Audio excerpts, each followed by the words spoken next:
Olá, bom dia, paz do Senhor. Hoje, sexta-feira, dia 26 de fevereiro de 2021. Sexta, sábado, domingo. Já está chegando março e glória a Deus porque até aqui o Senhor nos ajudou, até aqui o Senhor nos abençoou, até aqui o Senhor tornou realidade a sua vontade, os seus projetos, os seus preceitos sobre a tua vida, sobre a tua casa e sobre a tua família em nome de Jesus. Glória a Deus e que nós possamos viver com certeza tudo aquilo que é bom, perfeito e agradável, porque a vontade do Senhor é boa. Ela não acrescenta dores. A Bíblia fala que a bênção do Senhor, ela nos traz uma condição de vida, de restauração, de reconstrução, de restituição, e essa condição espiritual está sobre nós, está sobre a tua vida, está sobre a tua casa, a tua família, em nome de Jesus. Estamos lendo a palavra do Senhor, estamos conversando um pouquinho sobre as parábolas do Senhor Jesus, né? Só para a gente lembrar, Mateus 1, 2 e 3. Preparativos e biografia... Desculpe. Preparativos, nascimento e biografia de Jesus. Mateus capítulo 4 sai da condição biográfica de Jesus e entra no seu chamado, na sua constituição, no seu ministério, né? Fazendo uma comparação e uma continuidade ao ministério de João Batista. Mateus capítulo 4. Mateus capítulo 5, 6 e 7, o Sermão da Montanha, que é a nossa Constituição, é a nossa Carta Magna. A lei, né? Principalmente Êxodo 20, 21, 22, 23, a lei revisitada pelo Senhor Jesus. E não é somente a lei, mas é a lei, mais o Talmud, mais a tradição, né, dos rabinos, né, a tradição rabínica. Então o Senhor Jesus, ele faz uma depuração, ele revisita a lei de Moisés e traz em Mateus capítulo 5, 6 e 7, agora vamos dizer assim, uma atualização daquilo que havia sido feito no passado, através de Moisés e através da tradição, eu poderia chamar a tradição talmídica, né, do Talmud. Então, essa condição espiritual está em 5, 6 e 7, que a partir de Mateus 8 e 9, essa constituição, ela é vivida a par e passo, né? Ela é expressada, manifesta através de Jesus agora com seus residentes, os seus discípulos andando pelo mundo, né? Mateus capítulo 10 vai falar do chamado dos discípulos e tudo mais, e aí o Senhor Jesus mostrando o que significa até então o discipulado de João Batista e agora o discipulado proposto pelo Senhor Jesus. Mateus capítulo 10, Mateus capítulo 11. Quando chega em Mateus capítulo 12, o Senhor Jesus fala de duas situações muito, vamos dizer, que todo servo de Deus passa, né? Eu sempre falo para você que todo homem, em todos os níveis, mas principalmente aqueles que servem ao Senhor, tem pelo menos 3 desafios que fazem parte da forja, né? Da constituição, da habilitação daquela pessoa, que é poder, dinheiro e vida sexual. Dentro vamos dizer, desse desafio que todo o homem tem, né, todo ser humano tem, dentro desse desafio, ele precisa ser forjado em pelo menos, vamos dizer assim, 2 situações: calúnia e enfermidade. Eu poderia dizer 3, calúnia, enfermidade e questão financeira. Calúnia, enfermidade e questão financeira. De todos, creio eu, a calúnia é assim, vamos dizer, o desafio mais difícil de atravessar, porque fala da dignidade, fala da pessoa, fala do sentimento da pessoa, daquilo que ela deseja, daquilo que ela quer atravessar. Então, Jesus passa por esse momento, em Mateus capítulo 12, não apenas, se não fosse suficiente, né?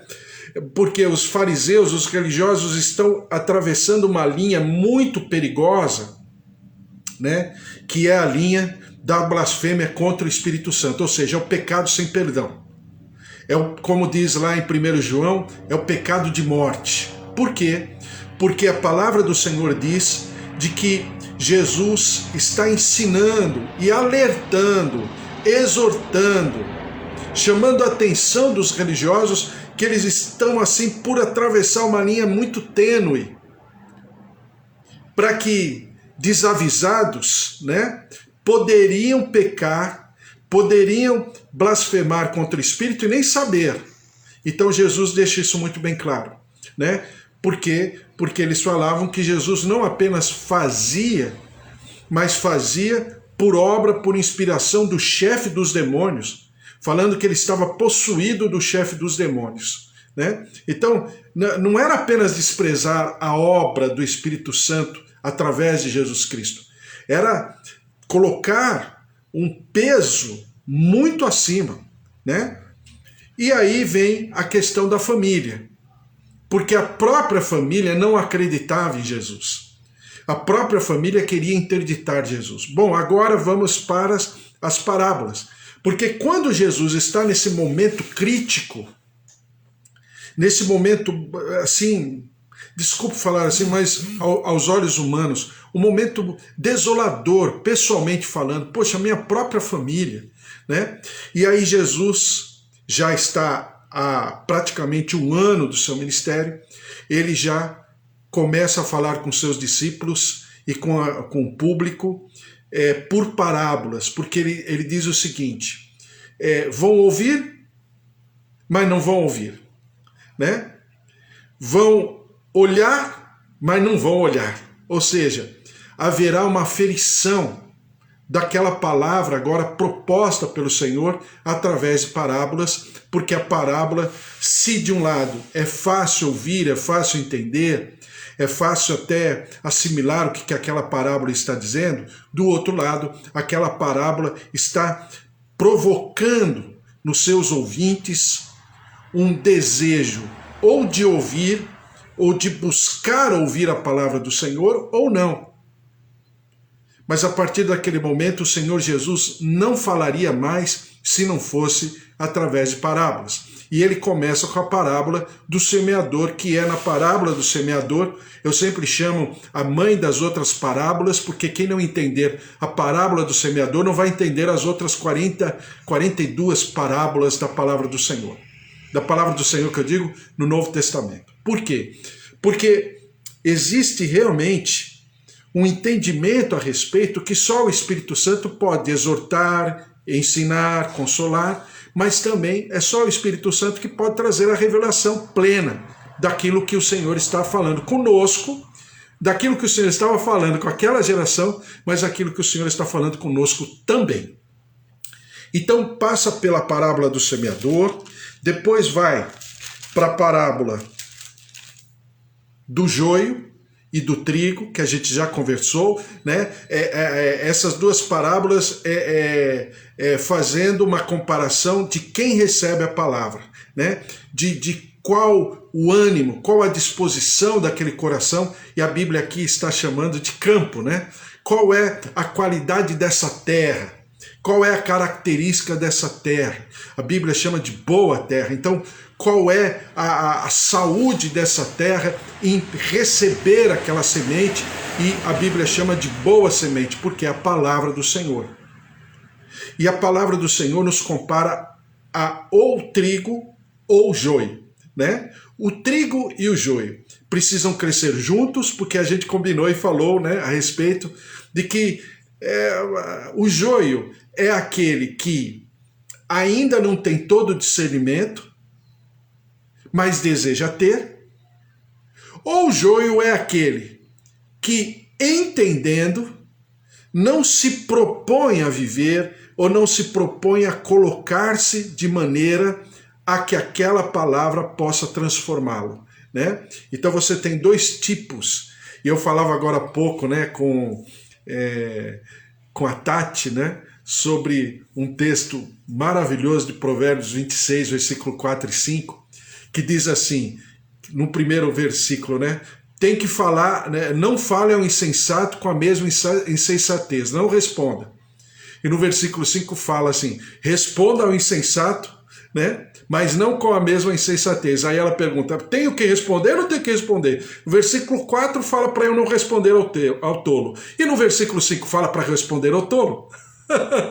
Eu falei, é um desafio de todos nós. Por quê? Porque eu devo responder ou não devo responder? Aí eu falei para ela, se for para discutir, por puramente discutir, porque nós vivemos uma geração, nós somos a geração da discussão. Tudo é discutido, tudo tem uma opinião. Eu não vou fazer isso. Apologética não é a minha praia. Tem gente que gosta, eu não gosto. De ficar me desgastando.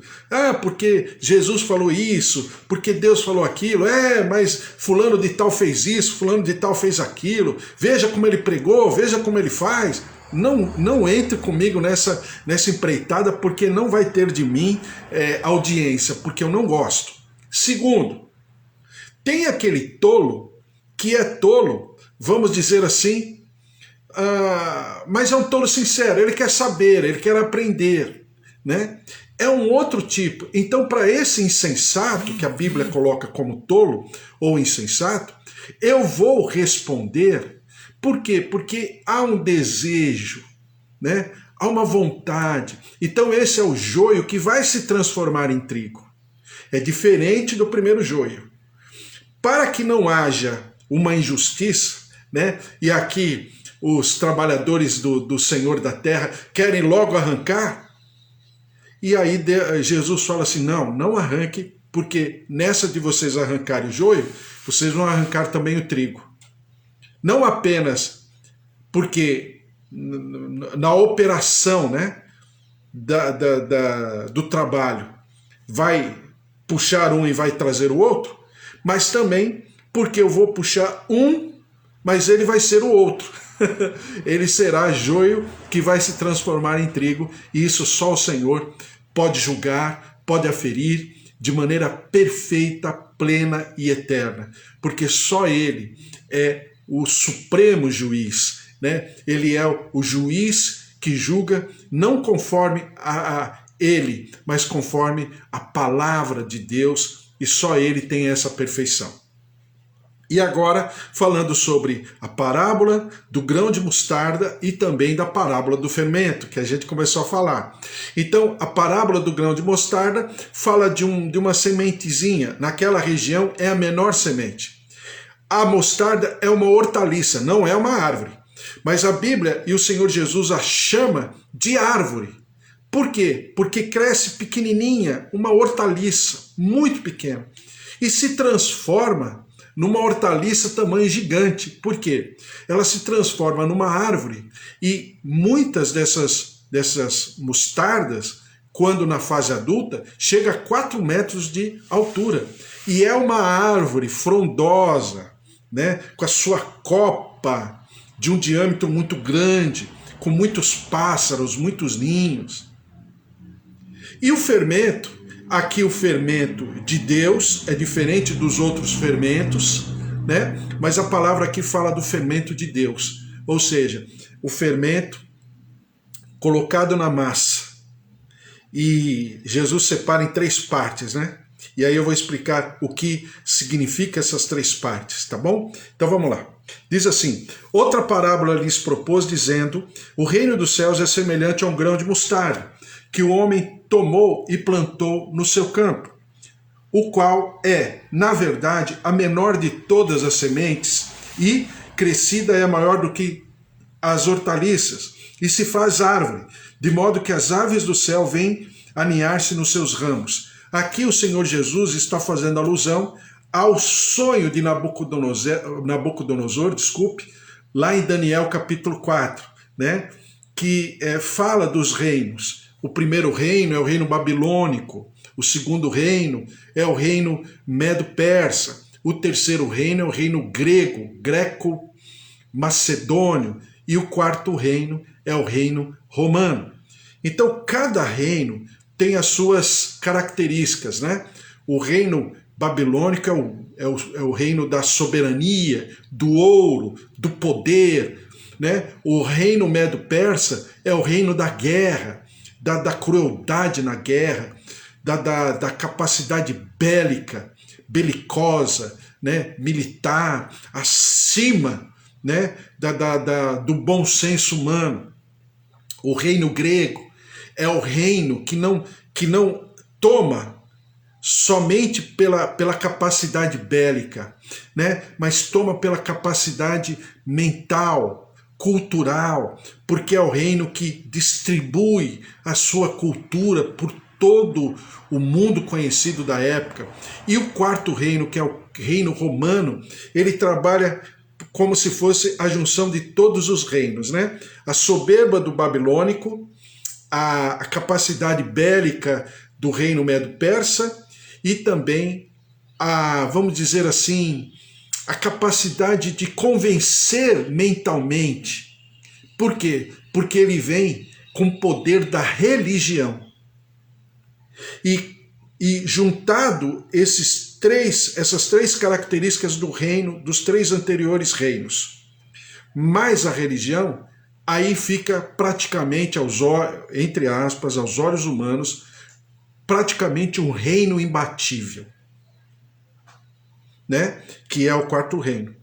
Mas o sonho de Nabucodonosor vê, né, diante desses reinos, de maneira figurativa, enxergando pela estátua no momento e depois por animais, né? Ele vê que existe um monte muito alto e nesse monte, no pico desse monte, uma pedra é cortada, né, sem as mãos humanas, e essa pedra começa a descer desse monte. E conforme ela desce do monte, é como se fosse uma bola de boliche. E esses reinos estivessem como estão aquelas peças do boliche, que eu nem sei o nome daquilo. Eu esqueci o nome, não sei. Mas aí é como uma bola de boliche que vai lá e faz um strike, quebra tudo. E principalmente o reino, né, o quarto reino, porque a Bíblia fala que ele bate nos fundamentos daquele reino e aquele reino se desmanche, porque os fundamentos do reino está a segunda figura, né, é uma mistura de ferro e de barro. E ele pega e esmiuça, a Bíblia diz esmiuça todos os reinos, ou seja, destrói todos os reinos, dizima todos os reinos. Quem é esse reino? É o quinto reino. Quem é esse reino? É o mover de Deus, porque é o reino eterno, é o reino que não vai passar. Está me entendendo a questão escatológica dessa parábola de Jesus, né? Claro, está falando de muitas coisas, mas também tem o sentido escatológico, né? Do sinal dos tempos. Qual é? Que o reino eterno finalmente se manifestará de maneira única, de maneira universal, de uma maneira completa, monárquica, política, em todos os níveis. Por quê? Porque é como um grão de mostarda. E a gente leu a passagem, né, que fala sobre Zorobabel, a passagem de Zacarias, que fala sobre Zorobabel, e o Senhor advertindo Zorobabel para ter ânimo, porque ele não poderia desprezar os humildes começos, porque assim como ele estava colocando o primeiro tijolo, ele colocaria o último tijolo depois de todo o edifício, toda a obra ser completada. Então, é exatamente isso que o Senhor Jesus está falando. Não desprezem os humildes começos, porque o reino, em outras palavras, é como um grão de mostarda. Começa pequenininho, mas depois se transforma num grande cedro, como fala a palavra profética em Ezequiel. Eu li ontem, Ezequiel capítulo 17. que fala exatamente desse reino maravilhoso, que vai crescendo, e aí nós vamos pensar em Jesus, que nasceu numa cidadezinha, que cresceu, por exemplo, na região de Nazaré. Dizem os historiadores que toda a região, não era apenas Nazaré, mas toda a região, não tinha mais que 300 pessoas, né? Ou seja, era praticamente, vamos dizer assim, 50, 60 famílias, no máximo, de gente. Como que alguém que foi criado numa região tão pobre, tão limitada, tão rústica, num momento tão, vamos dizer assim, tão lúdico em termos de tecnologia, de tanta coisa, como que o homem que veio daquele lugar, e até os religiosos comentavam na época, né? Poderia vir alguma coisa boa da Galileia ou de Nazaré, poderia vir alguém daquele lugar tão inóspito, tão inexpressível, tão pequeno, tão desprezível, tão banalizado. E Jesus vem exatamente daquele lugar. Não tinha impulsionamento, não tinha seguidor, não tinha internet, não tinha luz elétrica, não tinha trem, não tinha transporte, não tinha nada. E ele vem, e vem, e vem, e se transforma no reino, o reino eterno, que dominará. E aquele sonho de Nabucodonosor está falando com todos nós. Nós que achamos e pensamos que o mundo um dia será melhor. Até profetizamos que ele será. Será por causa de Deus, vindo com seu reino, e por causa daqueles servos que se prostram e o recebem como Senhor e Salvador. Com certeza. Mas de maneira prática, política, cultural, não. Porque o mundo jaz no maligno. E esse reino não será instaurado por qualquer pessoa que não seja aquele que era, é e sempre será o autor e consumador da nossa fé. O Redentor, o Salvador, o Senhor dos Senhores, o Rei dos Reis. Então, exatamente, todo o sonho do imperador, né? Todo o sonho de qualquer governo em todas as gerações, que desejaria ter um império, né, que controlaria tudo e todos, não vai existir. Porque o único reino que procederá, que se manifestará dessa maneira, é o reino do Rei dos Reis e Senhor dos Senhores. Essa é a parábola do grão de mostarda. Agora entrando na parábola do fermento. A Bíblia diz assim, disse-lhes outra parábola, o reino dos céus é semelhante ao fermento. Por quê? Então, preste atenção, não está falando que o reino dos céus poderá em algum momento se utilizar de uma substância como fermento. Não, o reino dos céus é o fermento. O reino dos céus é o grão de mostarda. E por que o reino dos céus é o fermento? Porque ele entra, né, de maneira muito delicada. A Bíblia fala no livro de Apocalipse, eis que estou à porta. Eis que estou à porta e bato. Se alguém vier e abrir a porta, eu entrarei e cearei com ele. Olha que delicadeza. O nosso Deus poderia bater com o pé na porta, dar um girar na porta, sei lá, fazer qualquer coisa, não. Como é esse rei? A Bíblia fala, eu sou humilde e manso de coração. Aprendei de mim.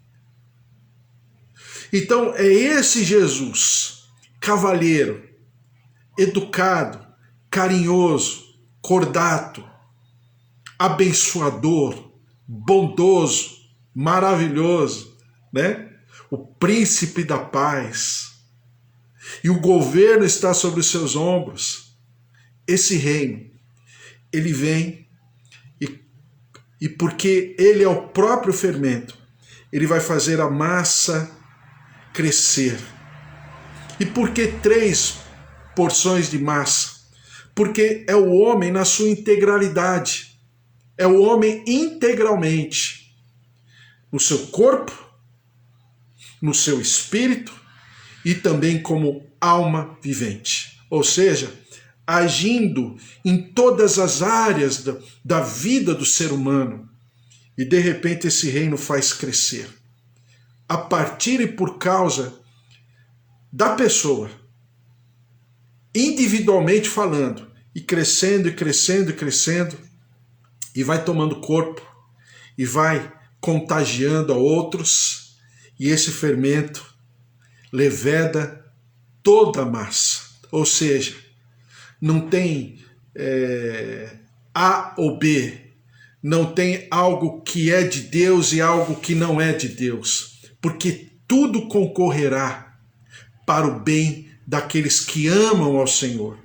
E esse reino vai ser tomado de uma presença tão poderosa e maravilhosa, que esse reino será o reino dos reinos.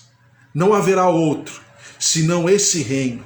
Por isso que aos olhos de Deus não tem vida secular e vida espiritual. É verdade, sabe por quê? Porque aos olhos de Deus existe vida.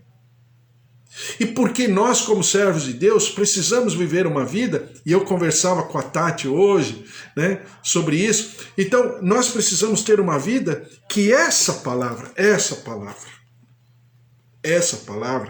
seja uma verdade contextualizada, seja uma verdade que eu viva a par e passo, uma verdade que eu incorpore em meio a tudo aquilo que diz respeito ao meu viver, ao meu falar, ao meu pensar.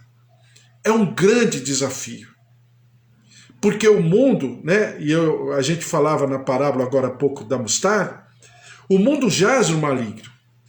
Então é um reino que precisa ser exposto, mostrado, manifesto, mas não pelo dizer, pelo falar, porque todo mundo fala tudo. Mas é um reino que precisa ser experimentado, exatamente o que Jesus faz, Mateus capítulo 8, Mateus capítulo 9. Vamos ao campo, vamos às ruas, vamos ao mundo, ou seja, em outras palavras, vamos trabalhar, vamos estudar, vamos nos relacionar de maneira interpessoal, nossa família, nossa casa, nossos estudos, nossa escola, a faculdade, o trabalho, a vida profissional, a vida financeira, em todas as áreas, expressando esse reino, vivendo esse reino, e não demonstrando de uma maneira como quem está fazendo um mostruário, mas porque está vivendo, determinando e mostrando pela sua própria vida que vai dar certo, que essa vida ela é abundante, ela não vai parar mais, e ela virá cada dia mais, se apoderando, me fazendo amadurecer, crescer, me desenvolver nessa palavra, nessa lógica de vida, nessa plataforma de vida que o Senhor me oferece como o reino dos céus. A palavra de Deus é maravilhosa, né? É maravilhosa porque é assim que nós devemos viver. E é assim que você está sendo enviado, né? Aí eu vou falar aquilo que diz, né, o sentido da palavra missionário ou apostólico, né? O que é um apóstolo? É alguém enviado a um serviço, a uma tarefa, né? E exatamente a explicação da palavra missionário é a mesma coisa, alguém que tem uma missão. Então você apostolicamente está sendo enviado para uma missão. Qual é a missão? Ser um missionário onde você está. Então esse trabalho que você tem, esse estudo que você tem, aonde você estiver, ou de maneira virtual ou de maneira presencial, é realmente o campo, o local, o ambiente onde sacerdotalmente você precisa viver como um grão de mostarda que está crescendo e está se desenvolvendo. Você precisa viver como uma massa, né, levedada pelo fermento, pela palavra de Deus, e que vai crescendo e vai se desenvolvendo e vai se transformando e vai tomando corpo.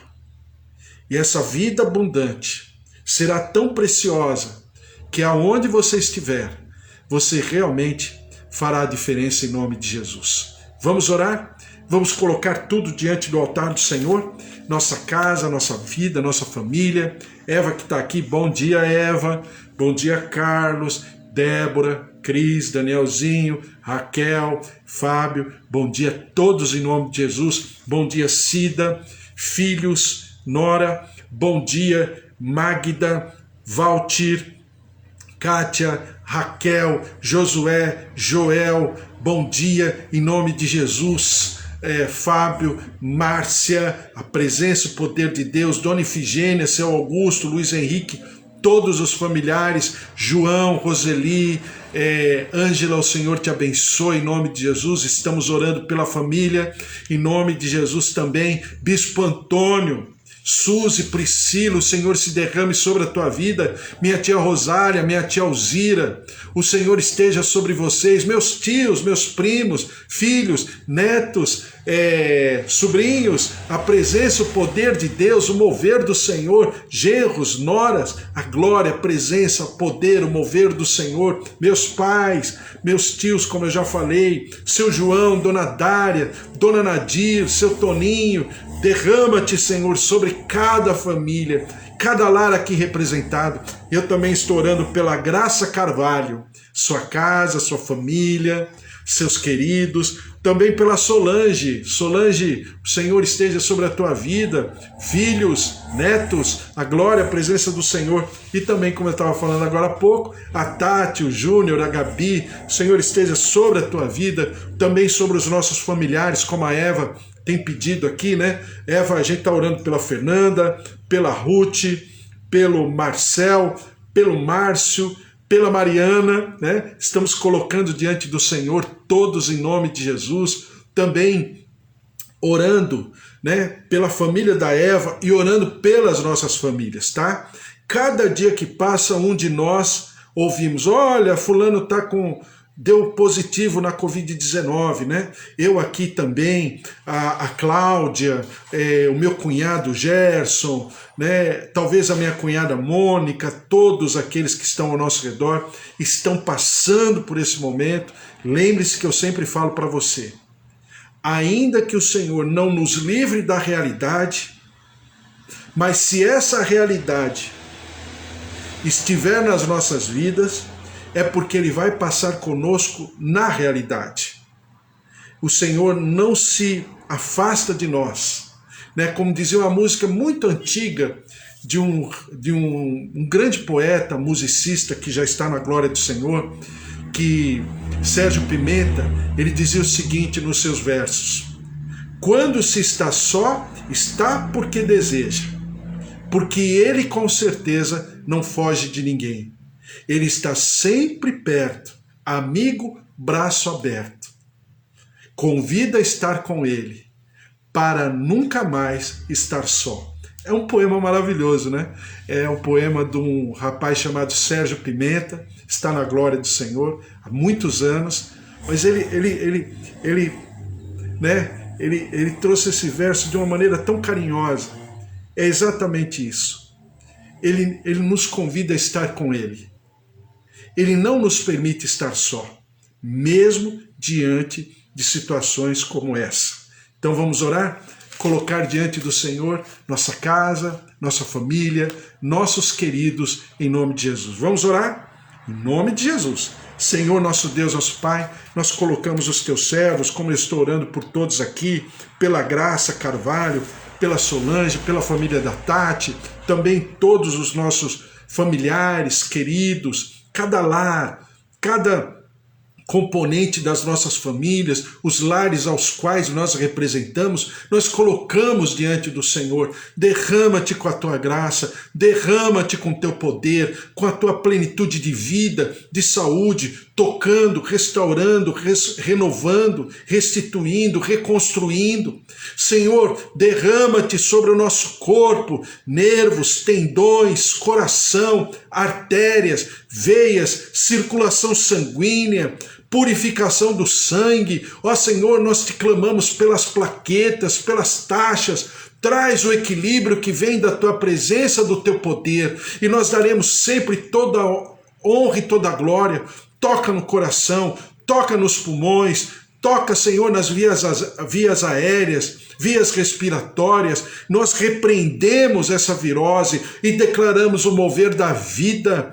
Todo o processo viral, nós colocamos diante do teu mover e declaramos: receba a vida, receba a saúde, receba o mover, o poder de ressurreição daquele que era, é e sempre será o autor e consumador da tua fé. Move-te, Senhor, sobre os nossos lares, em tempos de crises, de conflitos, narrativas, ó Deus.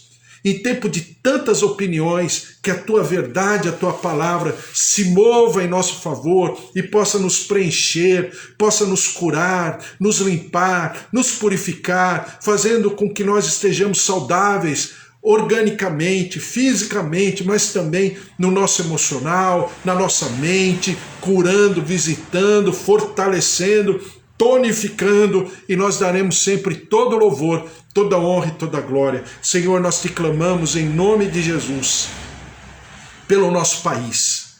Deus de maravilhas, aquilo que está vivendo ali o estado do Acre, e todas as outras capitais, todas as cidades e os estados, sul, sudeste, nordeste, norte, centro-oeste. Senhor, em nome de Jesus, tem misericórdia. Nós dependemos da tua graça, nós dependemos da tua compaixão, nós dependemos da tua misericórdia, do teu perdão. Por isso, perdoa-nos como país, como sociedade brasileira. Ó Deus, perdoa-nos no pecado, na iniquidade, na transgressão. Perdoa-nos, ó Deus, na nossa rebelião, porque o Senhor é o nosso Deus, o Senhor é o nosso Salvador. A ti toda a honra e toda a glória. Por isso, ó Deus, derrama-te, toca, visita, sara, liberta a nossa terra, e nós daremos sempre ao Senhor todo louvor, toda honra e toda glória, em nome de Jesus. Amém. Amém. Glória a Deus, que o Senhor te abençoe, porque que o amor de Deus Pai, a vida vitoriosa em Jesus Cristo e as consolações do Espírito Santo da promessa não se separem de você, mas pelo contrário, você está conectado ao amor perfeito, ao amor ágape, ao amor eterno, e ninguém pode separar desse amor. É o amor de Deus em Jesus Cristo, porque que os olhos não viram, os ouvidos não ouviram, é o que o Senhor tem sobre a tua vida, porque ninguém pode te resistir, com certeza, Porque se Deus é por nós, quem será contra nós? Se o Senhor é o nosso pastor, de nada nós teremos falta. Até amanhã, um beijo para você. Amanhã é sábado, às 10 horas, estou aqui de volta. Fiquem na paz, o Senhor te abençoe. Deus seja louvado, amém. Deus seja sempre louvado na nossa terra, mas também na nossa vida, na nossa casa, na nossa família, em nome de Jesus. Um beijo para vocês. Fiquem na paz.